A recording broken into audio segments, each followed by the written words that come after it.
ഒരു പെൺകുട്ടി അമ്മയാകാൻ തയ്യാറെടുക്കാനുള്ള ആദ്യത്തെ സ്റ്റേജ് എന്ന് പറയുന്നത് ഈ പീരീഡ്സ് ആണ്. കുഞ്ഞുങ്ങളുടെ നല്ല കാര്യമാണെങ്കിൽ ഈ പീരീഡ്സ് മാത്രം എങ്ങനെയാണ് അശുദ്ധിയാകുന്നത്?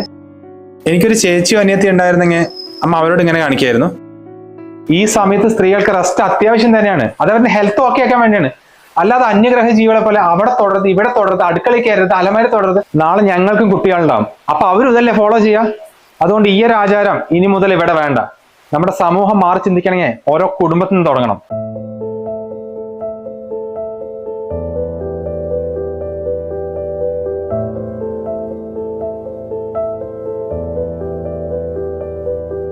ഞാൻ ഈ വീട്ടിൽ വന്നു കയറിയപ്പോ തൊട്ട് എൻ്റെ അമ്മായിയമ്മ ഇങ്ങനെയൊക്കെ തന്നെയായിരുന്നു. അന്നു മുതൽ ഞാനും ഇങ്ങനെയൊക്കെ തന്നെയാ ശീലിച്ചത്. പിന്നെ ഇപ്പൊ മക്കൾ പറഞ്ഞപ്പോഴാ അമ്മ ഇതൊക്കെ ചിന്തിച്ചത്. വിശ്വാസമൊക്കെ നല്ലത് തന്നെയാ, പക്ഷെ അതൊരിക്കലും മറ്റുള്ളവരും വേദനിപ്പിച്ചുകൊണ്ടാ